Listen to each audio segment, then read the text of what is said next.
Well, Purdue's basketball season is over, and it ended in heartbreaking fashion, like it usually does.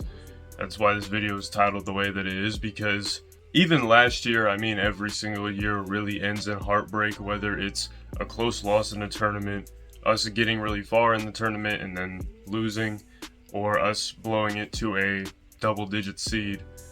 Any way it shakes out, until we win a national championship with a really good team, it's going to end in heartbreak, at least in my feelings of it. But I think first we'll start this video off with the bad stuff, then we'll do the good stuff, and then we'll look ahead to the future. So the bad, which some of the bad isn't really bad, it's just kind of meh, like it's just kind of, it's not good or bad necessarily. For example, Brian Waddle and Will Berg transferring. I'm sad to see them go because I liked Will Berg. I think you can tell because there were videos where I've defended Will Berg. And I think he could develop into a good basketball player, not necessarily an NBA guy, but I think he could be a solid Division I basketball player. And if transferring is what he needs to do to get to that point, completely understandable for him. Again, it makes sense that those two guys are transferring. Brian Waddle, another guy, good athlete, good basketball player. He's just not necessarily going to crack the rotation of the Purdue Boilermakers who are contending for national championships. So you're sad to see him go because they're good guys. He's chill, you mess with the dude just because he's chill. But I will be happy to see them go somewhere else and get more playing time and actually have a role and be able to be a starter or a rotational piece for another Division I program. Now, the other two transfers are ones that actually do break my heart and I'm really disappointed to see, and that is Miles Colvin and Cam Heide. Now, obviously, I wish them the best. I want to see them succeed. I'm not wishing anything bad on them. I'm just really disappointed and really sad to see them go because they're good basketball players. And I understand that they want to go somewhere else and probably be the guy or be at least a second or third option. And with NIL, I'm sure they're getting paid a bag to go wherever they go. And, when hundreds of thousands of dollars is looking you in the face, it's kind of hard to be loyal, but it just, two guys, they're hard-nosed, they're tough, fan favorites. I think that's really what makes it so difficult, is that even though they're not the guy and they're coming off the bench and stuff, they're still fan favorites because of what they do and how they step up to the plate and execute even in big situations. Even though they're not the guy, they still have that clutch gene and they can still get stuff done and make huge plays to keep you in the game. So I think that's really why we're all sad to see them go, is because we really liked them. We've grown attached to both those guys because they've had big moments in the regular season and in the tournament. Now, the next thing is something that everybody's talking about, and by the time this video is released, this might be resolved. Braden Smith and Trey Kaufman-Renn, are they transferring? Are they declaring for the NBA draft? Obviously, I think we all want to see them come back, because if Braden Smith comes back and Trey Kaufman-Renn comes back, if both of those guys come back for their senior years, that's going to be a really nasty Purdue team. Even with missing Miles and Cam, that's still a really, really good Purdue team. And if you stay at Purdue, and if you win a national championship, or get close to winning a national championship, not only are you going to be immortalized in Purdue basketball history, but I think whatever you do now will be repaid to you in the future as you maybe get into a coaching career. Braden Smith and Trey Kaufman-Renn, both guys that I could 100% see being coaches. If you stay here and be loyal to people at Purdue, they're not going to forget that when you're looking for a coaching job. That's all I'm saying. Another thing, something that isn't related to transfer portals and stuff, post defense this year was terrible. Y'all saw it, I saw it. We got beat the same way every single time. Just that cutter along the baseline in the paint, dish it into him, and it's an easy 2 points every single time. We saw it against IU. We saw it in the Houston game. We saw it in a lot of games that we lost this year. We could not stop points in the paint. Perimeter defense was solid. We needed a wing, which is another thing we needed to get into the transfer portal. Our perimeter defense was still pretty decent, but our paint defense, oh my goodness. From last year to this year, huge step back. But something that did not help that is, unfortunately, Coach Painter did not go into the transfer portal, and I think he knows that was a big mistake. Obviously, we all know that's a big mistake. That's not going to happen this year. But if he got in the transfer portal and got a big and got a wing, this team would have been way more. It would have been way better than it was. And the way that I'm talking about this team, it's like they were a disappointment. They were 4 points. They were one shot. They were a few bad calls away from an Elite Eight appearance playing Tennessee. We're gonna beat Tennessee because they're Tennessee. This team could have very well went to a Final Four again. After losing Zach Edey, this team could have went to a Final Four. And that's with the terrible post defense. That is with not going in the transfer portal. That is just how good this year's team was. But now to the good of the season. And back to Braden Smith and Trey Kaufman-Renn. Oh my goodness, were they great this season. Braden Smith breaking the all-time assists record in Purdue program history. Trey Kaufman-Renn, 20-point per game guy. Extremely efficient scorer in the paint. Probably one of the best bigs in college basketball, even if they're not putting him on those lists and stuff.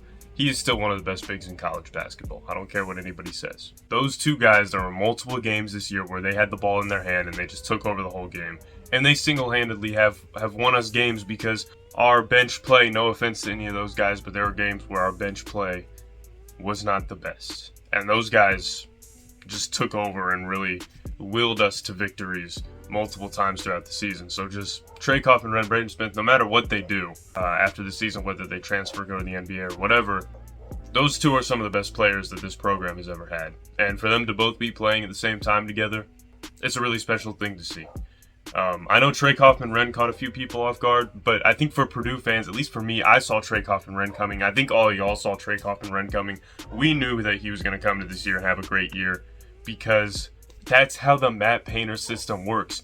You sit behind a guy who's really good, you sit behind a Zach Edey, and then when your turn comes up, then you're the guy, then you're the star, and you have a huge season. That's the Matt Painter school of basketball right there. Also want to talk about Fletcher Loyer. Fletcher Loyer had a great year this year. A little bit inconsistent, still had those times just like we've seen the past 2 years where it's just not his night. He's not playing very well. And you hate it for him, because we've seen how good he can be, but that game he had against Houston, that first half he had against Houston was crazy. And he's had multiple times like that where he's just on a run, and he's just on a hot streak, and the ball is just hitting every single time, bottom of the net, bottom of the net, bottom of the net. And that's just how good Fletcher Loyer can be. And I think next year, senior year, could be a huge year for Fletcher Loyer. Also, want to thank Caleb first. He had ups, he had downs throughout the whole season. He gave a lot to this program. He did everything within his power to help this team win. Whether he had good games or bad games, he gave it everything he had, 100%, all the time. Caleb First is a Boilermaker for life, and I don't think anybody that watched him play, unironically, I don't think anybody's going to forget him, just because of the sacrifices that he made. And he came in as a big name recruit, one of the highest ranked recruits that Purdue has ever gotten. And he constantly had to take a back seat to Braden Smith, Trey Kaufman-Renn, Zach Edey. And I think it would have been really easy for him to quit or transfer or get discouraged, but he never did. So thank you, Caleb First, for everything you've done. We're not going to forget you anytime soon. Now, CJ Cox and Jakari Harris, two freshmen who have confirmed they're coming back. Thank goodness they are coming back. They're dogs. I don't think there's any doubt about it. They both had moments this season where they just went on runs and they scored buckets. They also had moments this season where on defense they made big plays. Those two guys can be really good perimeter defenders, and I think they're going to develop really nicely as their careers go along. Hopefully they stay at Purdue, because I do think that's a big reason that guys develop so well is when you go to Purdue, they develop you into good players. I mean, Purdue has rarely failed to develop players, especially guys like a CJ Cox or a Jakari Harris. It's really only a matter of how good can they get. And now the latest news out of the transfer portal, Oscar Clough is coming to Purdue, the 6'11" Australian big man. 13 rebounds a game, somewhere around 20 points, right? Like 16, 17 points per game. That guy's a dog. I think that's a big reason why Braden Smith and Trey Kaufman-Renn need to come back, because I need to see those guys with Oscar Clough, because he's going to have that paint presence that this team lacked. He is going to bring that, not just the rebounding, but the interior defense. Everything that we lacked on the interior this season, he immediately comes in and fills that hole. And I think a lot of teams in the Big Ten and the nation know that, because the only way they beat us was in the paint and by exploiting that hole in our team. And they won games because of that. When you take that away, how much more difficult does it become to beat the Purdue Boilermakers? Oh yeah, and you know what else is coming? You know what else is happening? Daniel Jacobson's coming back. Another 7-foot beast who can shoot threes is gonna come in and play for Purdue. You have to deal with Braden Smith, Trey Kaufman-Renn, Oscar Clough, and whatever the heck Daniel Jacobson's gonna bring to the table.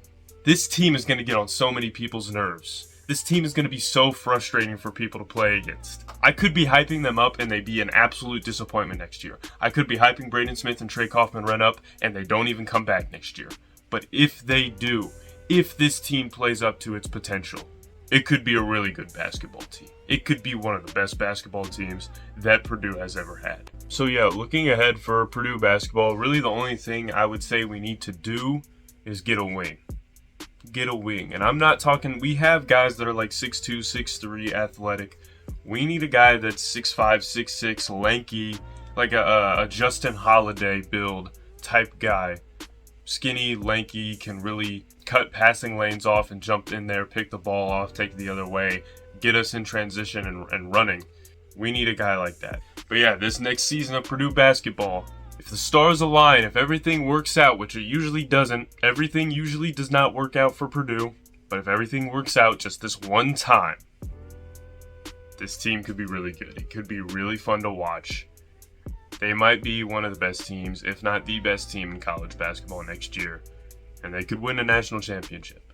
Anyways, I'm Limitless Pulls. I'm gonna catch y'all next time. Right, nigga, put it in the blender. Hell yeah, I'm Wingstop. Jump on a chicken tender. It's like the beef with energy and water like Kimber. Hey, turning, looking like dinner. It's like got the bad boy or girl.